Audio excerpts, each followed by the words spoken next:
Welcome to the Versatile Experience. I'm your host, Carlos Parks. We will be joined shortly by my guest, Miss Laporcsha Peoples, and we will be discussing with her at length um, something that I feel like a lot of individuals will be interested in knowing, especially young ladies who have a loved one incarcerated.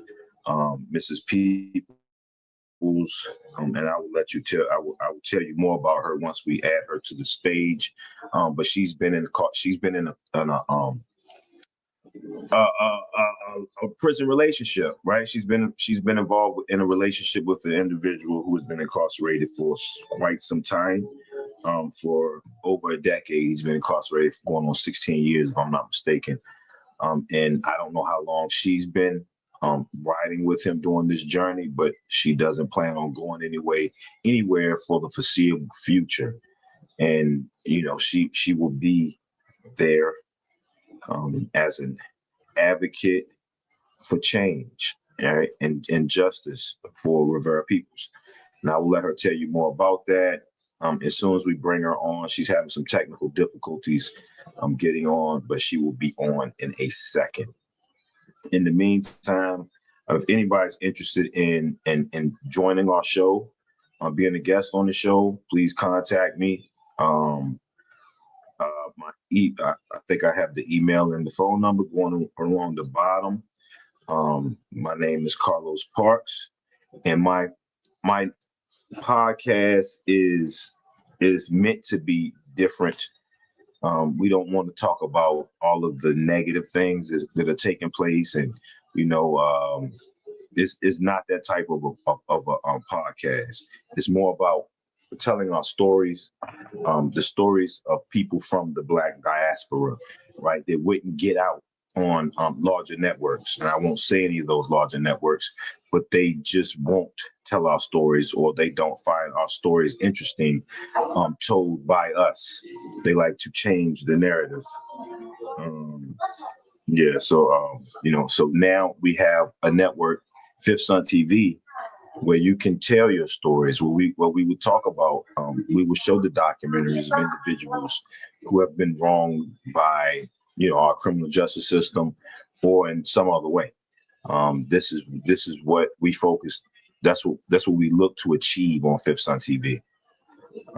And I still have not had our guests come in. I don't have anything showing that she's having. Let me give me 1 second, and I will work to bring her on.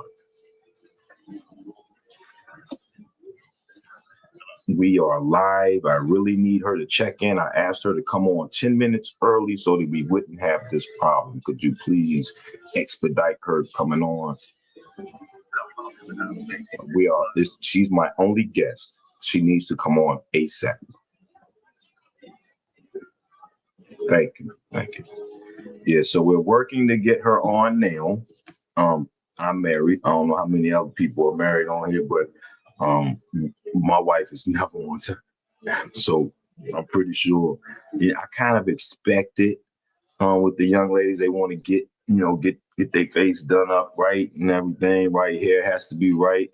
I don't know about clothes, because this is a virtual meeting.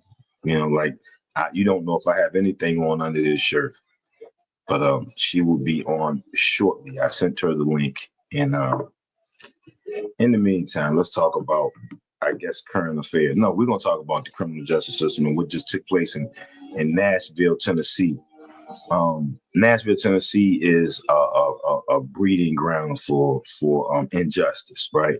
And you see these ladies I have behind me. These are some of the female members of the Black Panther Party in the 60s and 70s, right? And they were the backbone of the struggle. They were the backbone of the fight, right? Because they a lot of times the men were incarcerated. They locked up the men.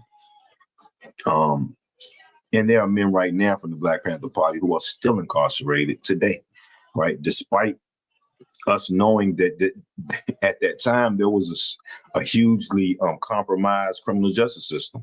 They were super racist, right? So how can we expect a racist judge to play fair with someone of color? It didn't happen, right? It didn't happen. Like they would trump up charges all the time on our people, and throw away the key. And that's something that we went through today. I mean, we went through in the 60s and 70s, and we're going through today. They'll just trump charges up, especially in places like Tennessee. They basically they have the authority, right? And our guest is on now, so I would add our guest to the stage. Hello, Miss Laporcsha Peoples. How you doing? Your sound. It's the same issue. It's your sound is distant. Okay, So she has a issue with her earpiece or something. I don't know what it is, but it's that same issue you had last week. So okay. if you Let me fix it. all right, so she's going to fix it. Yadia. I've never seen that name before. I'm guessing that's the middle name. Yadia. Okay. I heard something. I think the sound is back.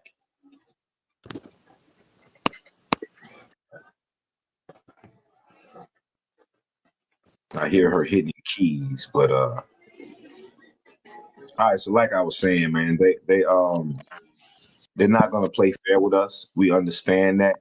But in places like, Mississippi, Louisiana, Tennessee, deep south, it's even worse. It's even worse than it is for us in the north. Maybe Cleveland, which is not the south, it's horrible there. The criminal justice system I'm speaking of, you have so many wrongful convictions in Cuyahoga County. And I speak on Dwayne Brooks, how he was released after 30 something years for a crime he didn't commit. Let me hear your sound now. Can you hear me now? I can hear you, but it's still far away. Like it sounds like you're in a bathroom. Like What you about can't hear. now? It's like your volume is low. Let me see. What about now? Yeah, can you turn your volume up though? Like you're still low. Like I don't, it's Hold on.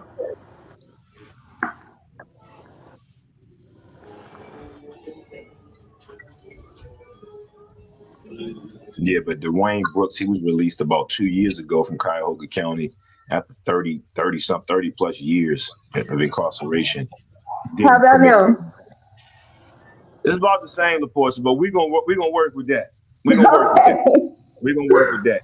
You just have to you know uh, project a little more when you speak. But so I'll Okay. start with the introduction so these people know who this young lady is that came on late today. All right, so we are again. We are. I don't know if you tuned in last week, you would have seen Laporcia Hagen's Peoples on our show. I give you her bio. Introducing myself, I'm Laporcia Hagen's Peoples, the wife of Rivera Peoples. I am a dedicated advocate for criminal justice reform, committed to restorative justice practices. I hold 4 degrees from Arkansas State University. I'm a licensed esthetician and the proud owner of New Skin with a K in EW, New Skin Aesthetics LLC. In addition to my advocacy work, I also provide freelance web design services to those negatively impacted by the justice system. Falling in love with my husband and best friend Rivera has ignited a mission within me to advocate for the voiceless.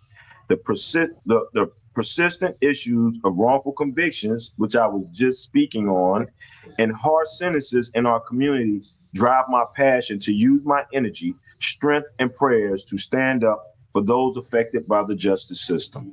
Born in a federal prison, and this is the part that I really want to, add emphasis to. You were born in a federal prison. All right. I Yes. have dedicated my life to shattering the cycles of injustice that have long plagued our society. My journey has been marked by resilience and determination, fueled by a passion for creating a world where freedom is not only possible but inevitable. I have worked tirelessly to empower marginalized communities and amplify the voices of those silenced by the criminal justice system. My activism has taken me to the forefront of some of the most critical battles for justice, including marching on Washington, D.C. I'll add this one, marching on Memphis, Tennessee 2025, participating in the Heal People, empathy on the Heal, which week of it. I am honored to be part of the 2024 Dream.org cohort, a testament to my unwavering commitment to justice and equality. Having recently completed the Dream.org Justice Cohort Program, I can utilize my skills to enact advocacy, relationship building, and organization. I have a profound understanding of advocating for justice reform across local, state, and federal levels. My skills in coalition building, policy impact analysis, legislative storytelling, and conflict management equips me to drive meaningful change. I am confident in my ability to thrive in this role and support its mission while building meaningful personal and professional relationships. My story is one of hope and redemption, a reminder that even in the darkest corners of our justice system, there's always the potential for transformation and growth. Through my work, I am I aim to humanize the justice impacted experience, to bridge the gaps between communities, and to forge a new path forward. One that is rooted in empathy, compassion, and a relentless pursuit of justice for all. Embracing righteousness, pursuing justice, and uplifting the oppressed. Thank you, Ms. Laporcsha Peoples, for joining us today. Thank you, Carlos. All right. So for the next 50, little less than 50 minutes, we're going to talk about something that has been on your heart for a minute now, right? And you've expressed to me that you want to just dead it, right? Yeah. Let's just cut to the chase. I want to just say this one last time for everybody to hear it. So this is what we're here today. We're here to talk about um your relationship, you're loving a lifer, right? And a lifer is someone we refer to who has been sentenced with a life sentence, and how you fell in love with and married an individual who has a life sentence, the type of struggles or obstacles you faced past tense, and you face right now, right? We're going to discuss Mhm. all of that in the next hour. So, Laporcia, I'm going to hit you with the big question first, right? Okay. How in the world did you find yourself in love with a man with a life sentence? When you listen to the context of Rivera's case, it kind of opens up your heart, honestly. It makes you want to fight for him because you never really realize how much injustice there is in the state, in the United States alone, until you hear a personal story from the person that has experienced injustice. And then you see the context of their case, and it just makes you open up even more with that person. Um, and the fact that he was fighting not only for himself, he was fighting to end the mass incarceration and the wrongful conviction for everybody. He felt as if no one should experience that. So that Okay, alone showed me his selflessness. okay. So how did you meet Rivera? Well, I met him during the time. So I met him after I was a correctional officer for a little bit, Okay, um, which then kind of brought me kind of questioned myself onto the position that I was taking in and who I was working for.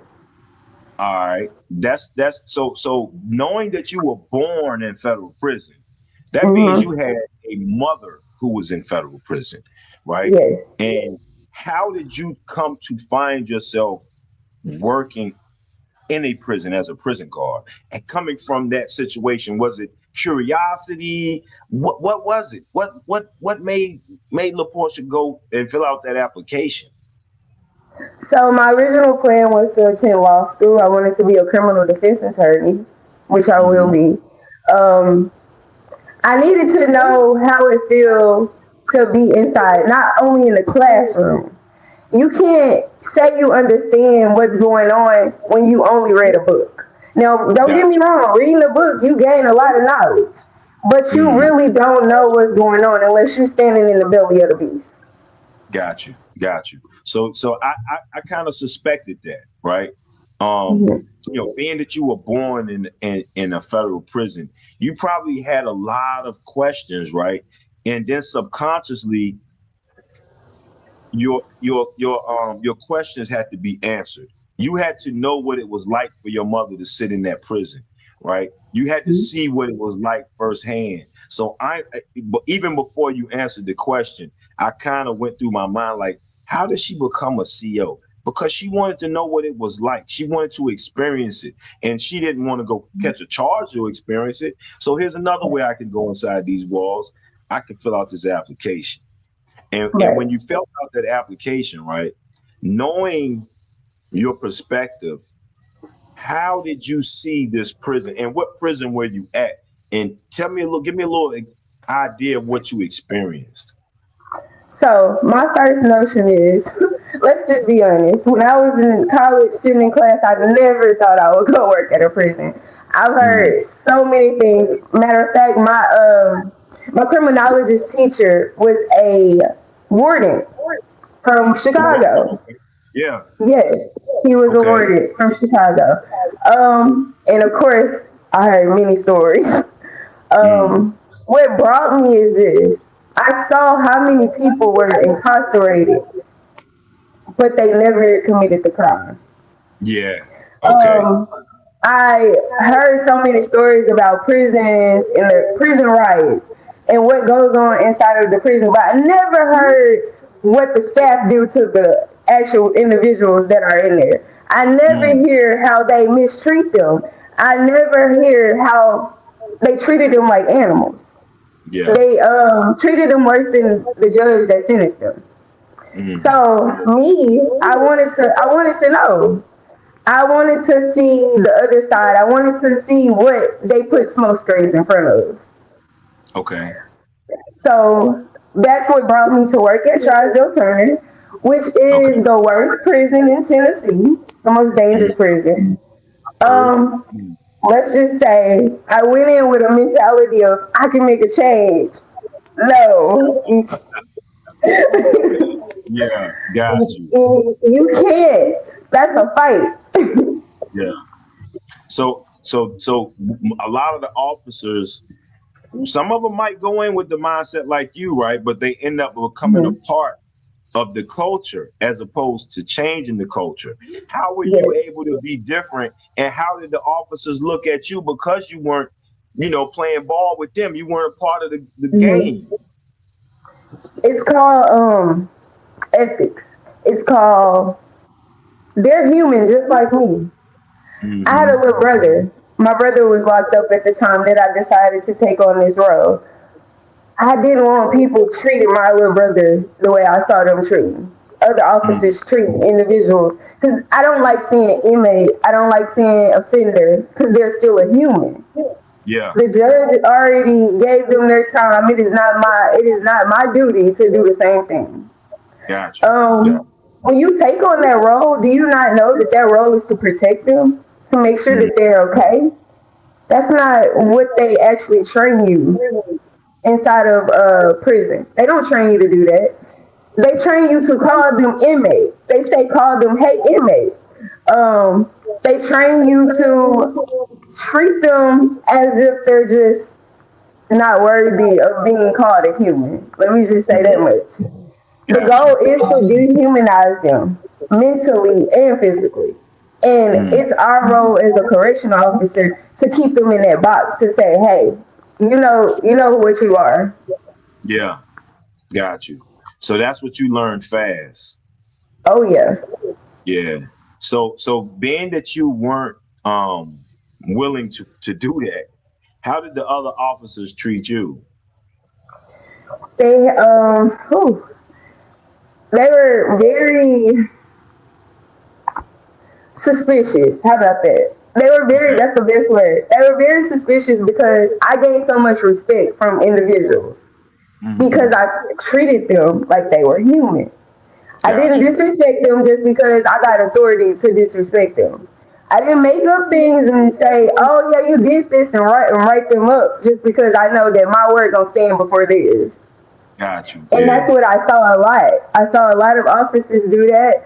I saw a lot of officers just make up things just because they didn't like the person. Mm. Have you ever seen the officers assault inmates in there? Absolutely. And then they cry out and say, "Oh, he was aggressive." Well, Mm. if you was to come up and punch somebody in their face outside of prison, they're gonna be a little aggressive, right? It's called Yeah. reflex for no reason. Exactly. Yeah. Yeah.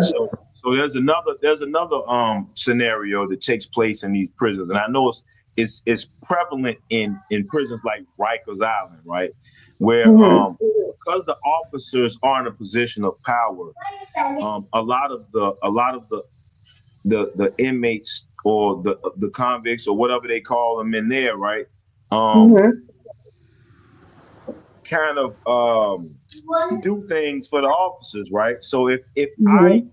make an enemy of an officer can have some guys do something to me, right? And it Yes. recently happened, and I think it was Trousdale, Hmm. Trousdale Turner, a young man had pissed off an officer. The officers let some guys in his cell who beat him and stabbed him up, right? Yes. And the Hmm. officer opened the cell and let them in to do this to this young man, and then he walked off, right, and let it happen. So that's one thing that happens that people don't understand is that officers will use their position to to promote certain activity in the prison. So if you get on their wrong side, they can have you dealt with, right? And and I've Absolutely. heard, yeah, that's something that takes place a lot in places, especially private prisons. I was in Yes. a private prison called Wagon Hut in Texas, and I Hmm. saw the officers open the gates and let a group of Mexicans in on the basketball court, and they jumped a black guy. The officers did that. So I know, like they will bust that gate on you. I've had them bust the gate on me before. And I fought one of a trustee. They call them Hmm. trustees in the jail, and this is somebody that the officers trust. So they do a lot. They walk around with the officers and hand out trades and all of that. And I got an argument with a trustee, and the officers told everybody to back up. They bust the gate and let that trustee in. I don't know what they thought was going to happen, but that ain't what I punted. I destroyed them. They ended up macing me and throwing me in the hole, man, because I beat their boy up. But anyway, so at some point you learn the Rivera story, Yes. right? And when you hear Rivera's story, it, like you say, it transforms you, right? You Hmm. become an advocate for Rivera immediately. You just immediately like, nah, this can't fly. Right. This can't fly. Right. This it can't happen, and I know about it. So Hmm. you in your position when you learned of this. Now you're already an officer who has empathy, right? You empathize with Hmm. the inmate population. The other officers are desensitized, right? So Hmm. they have been conditioned and brainwashed into losing empathy for the inmates. That's how they train them. They don't want Yes. them to have empathy, right? But Laporcia still had her empathy, right? So when you heard this man's story, how did that impact you? Did you feel conflicted? Like I want to know internally, what was going on with you at that time? Like, what happened? So after experiencing so much there, before I heard Rivera's story, I left because you can't fix this. You can't fix it. No matter how much you try, you have to go through. You have to go through another channel to fix it, and that's why I advocate now. Okay. You can't be a part of the problem and actually fix the problem. Being Yeah. an officer is being a part of the problem. Exactly. So I Exactly. learned you have to work externally. I quit, and then I heard Rivera's story, and I compared his story to where I worked at, and I'm like, okay, now I see the problem. Okay. Um, this is where that passion came. I have all these degrees. I got to do something. I have to do How something. did you? I How can't. you had degrees before you went to Trousdale, Yes, and you still worked as a CO? Wow. I mean, yes, but because criminal justice, yeah, it's in your field though, right? right. Right, and you Okay. think about it like this. When you get degrees, you're like, okay, I have to start here in order for me to move up through the chains. Because you know, when it comes to a criminal justice degree, there's chains, and there's probably chains Okay. in different jobs. But with Okay. them, it's really about you have to start at the bottom in order for you to get all the way up there, such as like commissioner or something like that. Okay. Um, but I realized that every level was the problem. No matter Okay.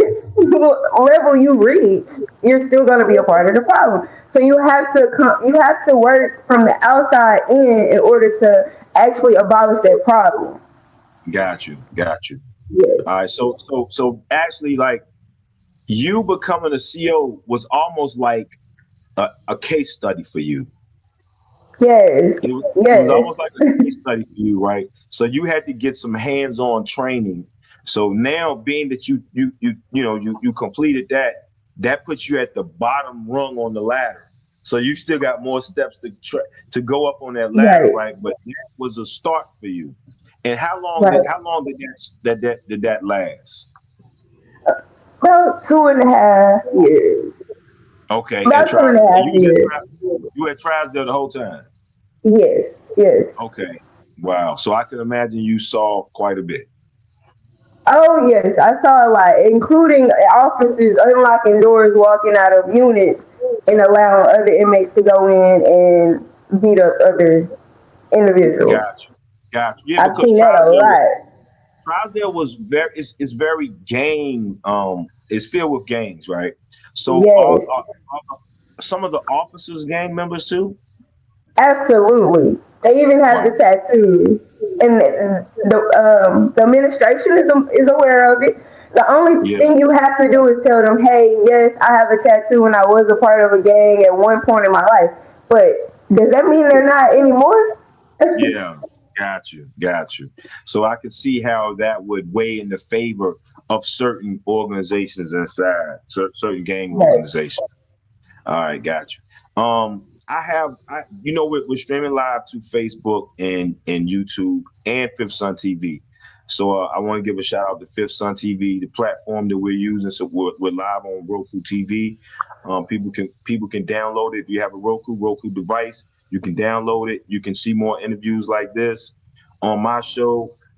There's also other podcasts available to view. There's a podcast this evening at 6 o'clock, 6 to 8. And they go live as well to Fifth Sun TV. But yeah, back to your story. So now I want you to tell them about Rivera's story. Let's learn about Right. they're hearing about how his story impacts people, but I want you to Mhm. talk about what is Rivera people's story. He was 18 and he was wrongfully convicted. He was charged with criminal responsibility. Hmm. Um, being that his car was used in a crime that was committed. Okay, what was the crime? The crime, someone was killed during a robbery, and he was never there.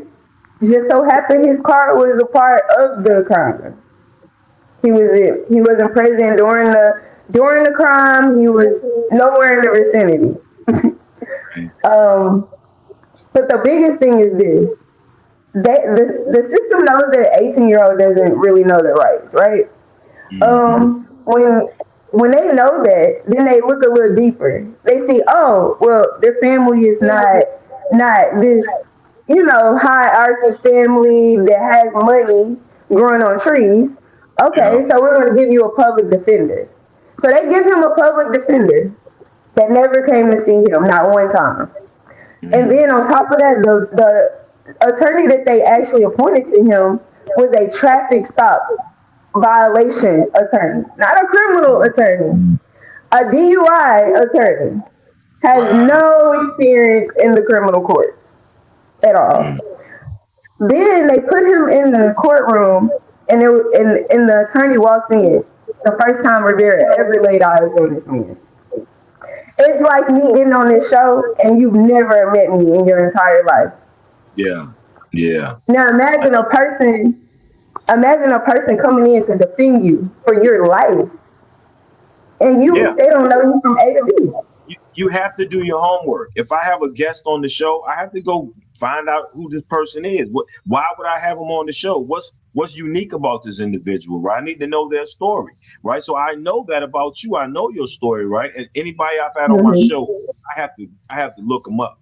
When Right, Don was right, on when Don was on last week, I wasn't familiar with Don's story. I had to go read about right. it, find out about it. Like I'm like, oh, this lady the truth, like so. Hmm. Yeah, it's and an attorney, if this person is going to represent you, they need to know who you are. So if he never came to see Absolutely. Rivera, that's that in itself. They put you in a position where you're not supposed to win, right? So I Yes. love the way you tell stories, but I just think I tell them a little better. So let me give a little more detail, add a little more context to what happened with Rivera.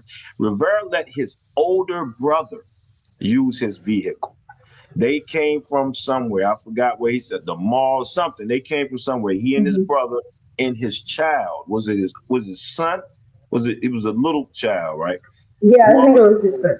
whichever one is the oldest out of those two Yes. kids.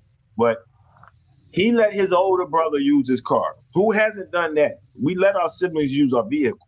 So he let his brother Hmm. use his car. Rivera goes in the house. He doesn't know what his brother's going to do. His brother went and picked up two of his friends. When his brother went and picked up two of his friends, they went and they committed a robbery. In the commission of the robbery, someone was unalived, right? And this individual who was unalived, Rivera didn't know him, never seen, he wasn't there. He had nothing to do with it. He found Right. out later what happened. I guess when his brother returned the car, and when the police came around asking questions, I'm not telling you nothing about my brother. Like, I don't know where he at. So anyway, long story short, Rivera brother was finally apprehended along with his co-defendants. They got their time. Rivera's brother pled guilty, and a part of his guilty plea was that, okay, I plead guilty, but y'all can't prosecute my brother for this murder because he ain't had nothing to do with it. He wasn't there, none of that, right? This is what his older brother did, and the prosecutors agreed. Okay, we won't mess with your brother. You just sign here. And he received, I think it was 25 years, right? For Hmm. actually being the trigger man, being the one who Right. actually took someone's life. He got 25 years. Prosecutors backdoored and charged Rivera with a little known crime called criminal responsibility. They gave him life plus 100 years for criminal responsibility for a murder where he was not present. He had nothing to do with it. His older brother pled guilty to it, and his older brother said he had nothing to do with it. And they still gave him life plus 100 years. They gave him life plus 100 years because he had the audacity to go to trial. That's point blank, period.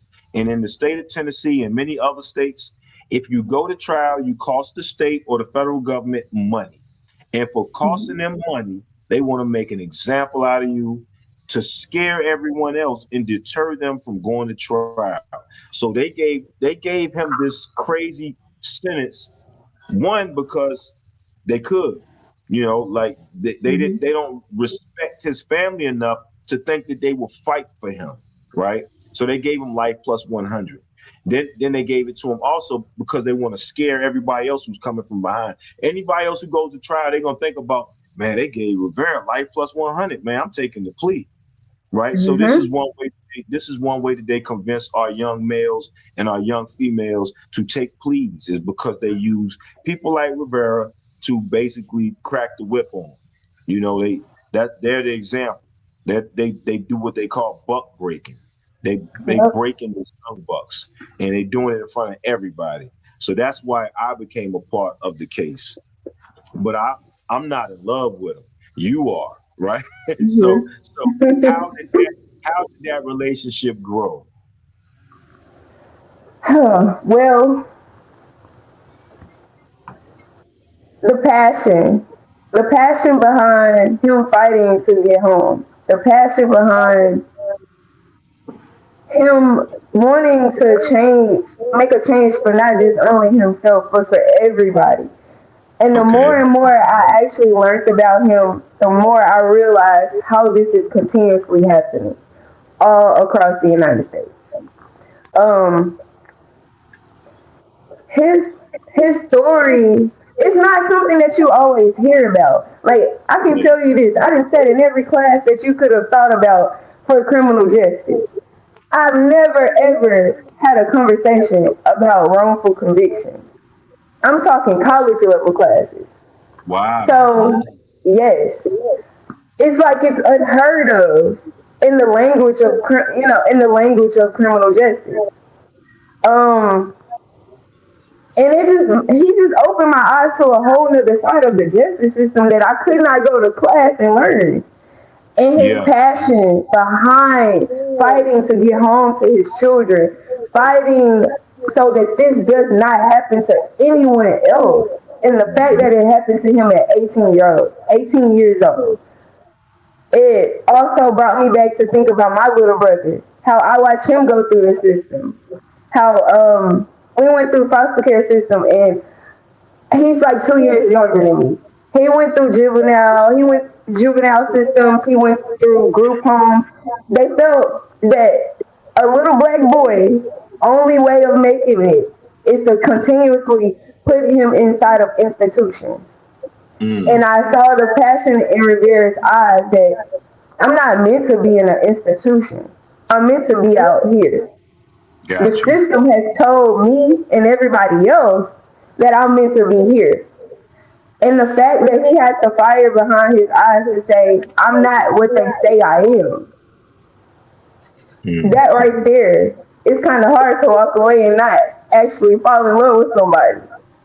So I know the act of falling in love, you have to do a lot of communicating. So I'm Yes. guessing you guys talked on the phone for quite a while, right? And Yeah. how did that phone call situation grow to a visit? And how was that first visit? How did that happen? So it started as if it started as doing research, learning Okay. more together. The more we learned together, the closer we became. The more we fought to get him home, the closer we became. The more we learned to increase our vocabulary so that we could learn how to talk the way they talk inside of these courtrooms Yeah. and understand the dynamic behind his case and how to navigate and strategize in order to get him home, and who we need to connect to, what rooms should we show up in, who should we network with. That right there brings you closer, and then it leads up to I going to visit him, and we talked even Now, more. slow down. How did you first go see? Where was the first visit? What year? Like, we want a little bit of detail. How did that happen? So Yeah. the first visit, I went to see him at West Tennessee. Okay. I did not go to Charleston. Okay. Yeah. That was our first visit because we did not start actually talking until after I was gone from there. So that's when I left from there is when I learned about his story. And I didn't Okay. need another example because I was right there. I understood you definitely should not be there. Yeah. Got And then to putting his story on top of that place is like, how many more people are there that shouldn't be there, and they have to experience that. Um, so after us doing more research and we're talking to individuals that could possibly help get him home and actually reopen his case, that led to me going to visit him and us doing more brainstorming at visit, and we just became super close. Mm, So you started as an advocate. You started as an advocate, someone trying to help to bring Rivera home, and it led to where you're at today. And Yes. where are you at today? Like what is this? And how long has this been? Like that first visit in West, you said West Tennessee. How many years Mm-hmm. ago was that? When was that? That was it's been 2 years now. Okay, so how did friends, loved ones. How did because you know, look, I was in a prison relationship for quite a while, right? I Mm-hmm. was incarcerated for 17 years, and my Right. significant other, who was with me at the time, she was there for 14 years, and I know Mm-hmm. people were constantly trying to talk her like, why are you going to see him? I had 30 years, right? So Right. they were naysayers. There were people who tried to get her to abandon ship. I'm pretty sure it's the Right. same with you, right? Yes. So we've been together for 7 years. Okay. There was always people saying, "How old are you? Um, why do you go see him? What if he never?" The hypotheticals. Oh, let me get into those. What if Yeah. he never comes home? Um, what about when you want kids one day? Mm. And let me just be blunt. It's always about, what about your sex life? I'm just I had to be honest. Yeah, yeah, And I always, in the back of my head, I'm always wondering why is everybody worried about that yeah. instead of why he's incarcerated? Good question. Good question. Yeah, yeah. Good question. So is it mostly women, family members, maybe? It's no, it's not just boxed in. It's not just women. It's males. Come in contact is like, well, how old are you? Are you Yeah, sure this is what you want? That's a great sacrifice. It's not too many women out here that do stuff like that. And then it's yeah, close people, family members, people that you wouldn't think that would have that opinion. You would think that they would look at the passion behind what you all are doing and actually support and push for you, not have questions onto what if this doesn't happen, the negative comments. got you, got you. So I have no doubt that I know why guys are saying it. Um, haters, right? they're Hmm. trying, they're trying to, get him out of the way. You know what I'm saying? So if they can get Hmm. you to remove your focus from them, then maybe they have a chance. So I don't like if a guy say that he's it's an issue with them, man, because Yeah. that's really low, But it happens. It Hmm. happens. It happened to me. Like I know they went Yeah. at my ex. Oh man, he ain't come on. He got 30 years. Like man, I know you need something. It's that's Hmm. just the nature of the beast, and he knows that, and you know that, so you know what to beware of. And then a lot of Yeah. times, lot of times the ladies, um, they don't want to see. I don't know what it is about women. They see a happy woman and they not happy. Oh man, you need to be with me. I ain't happy. Why you happy? You happy with this dude? Like so, if it makes you happy, that should be enough for them, right? And your Yes. loved ones who accept the fact that you're happy and he makes you happy, those are the ones you need to cleave to, right? Those are the ones you need to Right. listen to. Those naysayers, nah, lead them over there where they at. Negatives. Yes. Yeah. So And how I have you? experienced a lot Yeah. What experienced a lot in the terms of what? of individuals saying, "Do you know why he's there? Do you know what he did? Do you know this?" So much judgment, so much. Why would you be with someone? Oh, these are the lost ones. Why would you be with somebody that's incarcerated and they must have did it? They're there. Oh, That's the most ignorant statement, but unfortunately, that's how a lot of people in our community think. They really think that just because a person is incarcerated, that they did it. They committed the Mhm. crime. Like they ignore the fact that countless people are released each year for who are exonerated from crimes. They were served. I was just talking about it before you came on. I was talking about a guy, Dwayne Brooks, man, out of New York, but his charges out of Cleveland. Man, he did Mhm. 32, 36 years or something like that. Didn't commit the Mhm. crime. He wasn't even in Ohio when it happened. Like he Right. wasn't even Right. in the state. But it took them 30 something years to clear his name. So now he's walking around, like another one, Khalif Browder. I don't know if you heard of the Mhm. Khalif Browder story, the guy from Rikers Island. Man, he did all that. It drove him crazy. Just the time in the Yeah. jail. Rikers Island is a jail. And that's how hard time is. So just imagine doing time for something you didn't do. I did time for a crime I committed. I couldn't imagine doing time and being innocent, right? So Yeah. this is what Rivera's going through right now. He's locked up for Mhm. something he didn't do, right? And Right. Tennessee won't acknowledge it. So Mhm. is there Absolutely. any what happened? Fighting, tooth and nail, right? What's going on? Have we had any wins? Have you had any wins? Your bar, yeah. Have we had any wins? Like what's going on now? So we are actually preparing to go in front. We are actually preparing for the review board. That is the Okay, next step. okay. The conviction Hmm. review board, and Yes. that's headed by Sonny Eaton. Sonny Eaton, right? So Yes. in Tennessee, you have a conviction review board, which is outstanding, right? Because they don't have it in a lot of states. Tennessee is Hmm.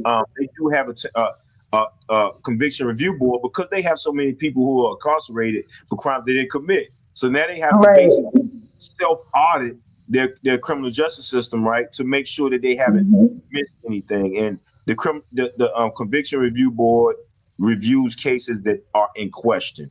So the fact that he's Right. about to go, he's about to be in front of the conviction review board is good. I've heard a lot Yes. about this lady Sunny Eaton. She's over the conviction review. She might not be over it, but she heads it, right? So Sunny Eaton is, she's basically, she has a good reputation. So the fact that Hmm. his case is going before her, I have no doubt that she'll see that. Oh, why is this man incarcerated for life plus 100 years? Like Hmm. you could take three, four murderers, and their sentences together won't equal what Rivera has. Right. It's like I know one Yes. guy who did a total of 30 years for two murders. He killed somebody, Hmm. did 15 years, killed somebody else, did 15 more years. 30 years, two murders, took two lives. Rivera has taken no lives. He has sold no drugs. Like he doesn't have not a conspiracy, anything. He has a charge Right. called criminal responsibility. It's something Hmm. that shouldn't even be on the books in Tennessee, but they're using it to incarcerate people. Sean Hatcher, right? Sean Hatcher's Hmm. husband, criminal responsibility, right? Like Hmm. he got life plus something too. Criminal responsibility wasn't there. Like he was young. I think he was 17, maybe 18. He was young, but and that's the Right. case I know of. Criminal responsibility is a big charge in Tennessee, right? Like a lot of people get it. Yes. Yeah. So Yes. So I know this is part of the fight that Rivera has taken on, and the fact that he wrote that book. What's the name of his book? Power versus poverty. So tell me a little bit about the book Rivera wrote. So power versus poverty, the best slogan ever is in the front. It says follow the money to get to the scheme. Mm, Um, it goes in detail about the private prison system in Tennessee. It goes even deeper into the details about the legislators that we put in place that actually profit off of the incarceration of African American males because they're pretty much 85 to 90% African Oh, the bar. American males in those prisons. Okay. Um, it talks about the maltreatment that the individuals that are incarcerated in those prisons go through. It even goes in details about individuals that have lost their lives inside of those prisons, and their family members probably didn't find out until months later. Yeah. And that's still taking place in Trousdale right Yes, now. They people are absolutely. dying. Yeah, they have people dying. Fentanyl overdoses. I forgot one of those prisons in Tennessee. They busted a key of fentanyl. How do you Mhm. get a key of fentanyl in prison, right? So and they're Mhm. ODing left and right. And like you say, the families don't find out till much later. You know, they Yes. just tell them, oh, he died, fell and bumped his head in the shower. They don't want it to get out. Yep. It was a fentanyl overdose because now what else are they telling? That they have fentanyl in the prison and they can't Mhm. stop it. So those private prisons are overdose havens. I think they Yes. even teach them now how to administer that shot, that Narcan or whatever. Yes, Yeah, they it's do. They okay. actually teach the individuals how to do it.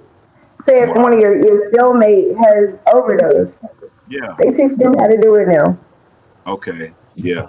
So this is the environment that your love came from, right? And I know Yes. that I'm glad he's finally out of Tribesdale and that he's in another location.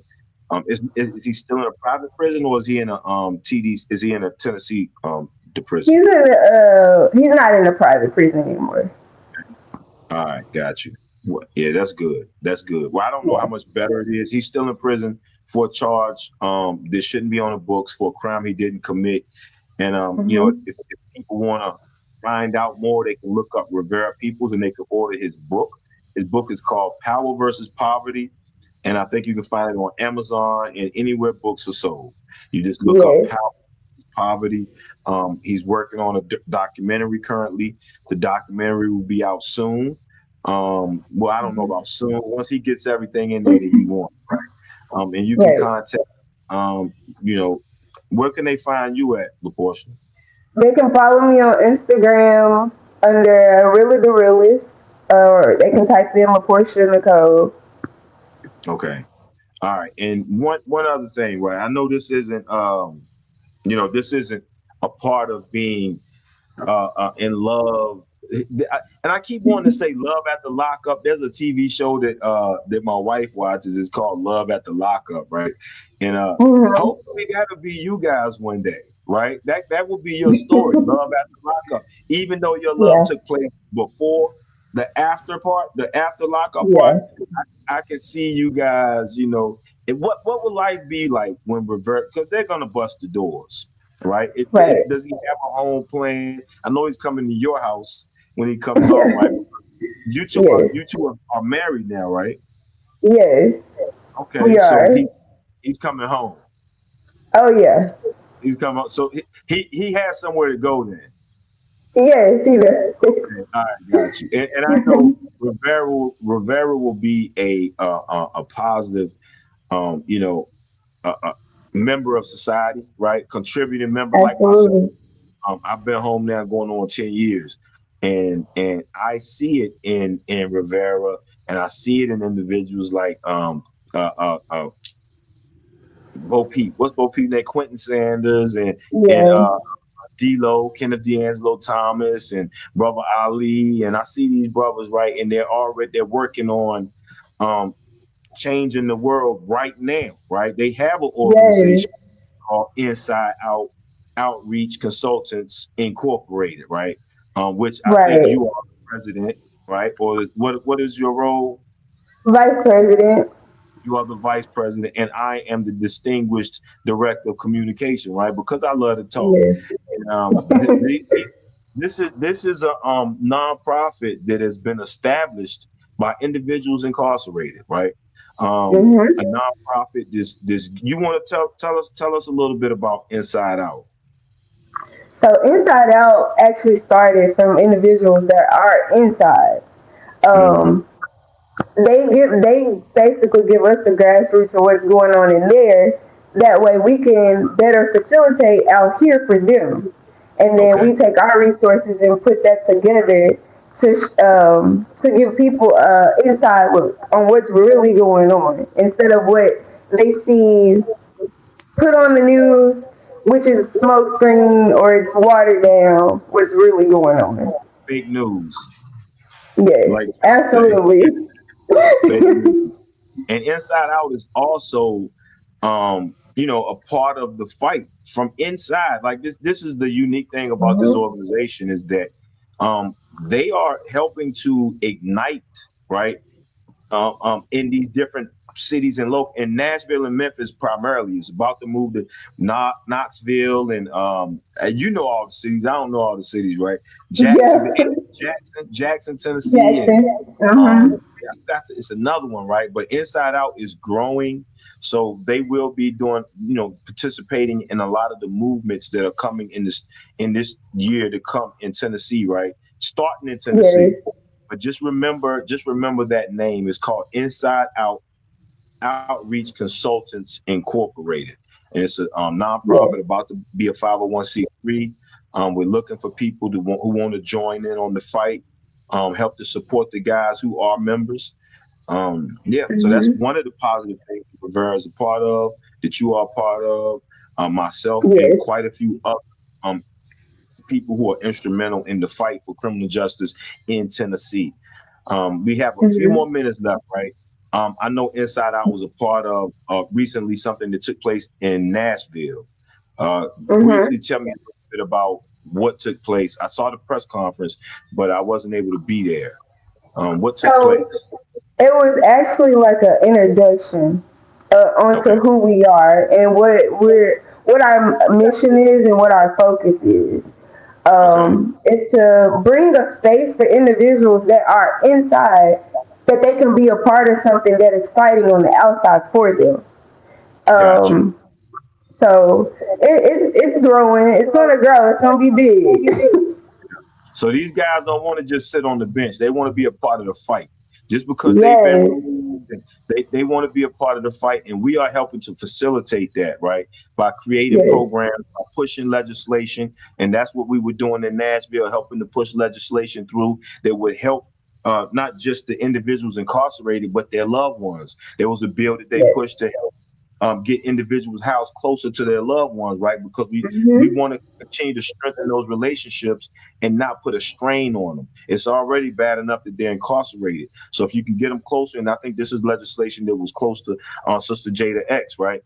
We want to get them Hmm. closer, right? And then we want to do things like remove that criminal responsibility. So we are pushing legislation right now.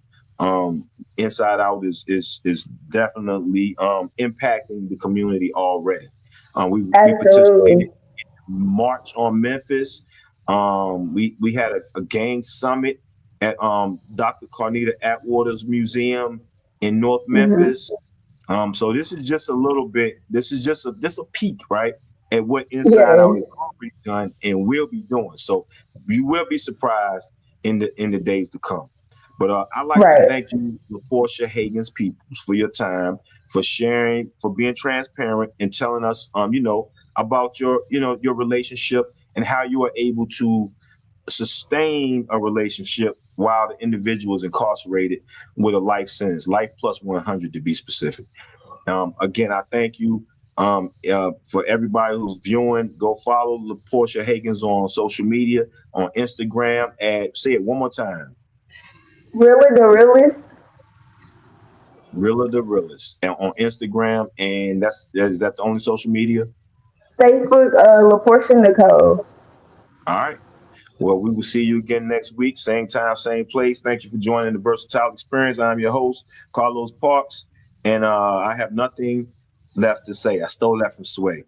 Peace. Bye.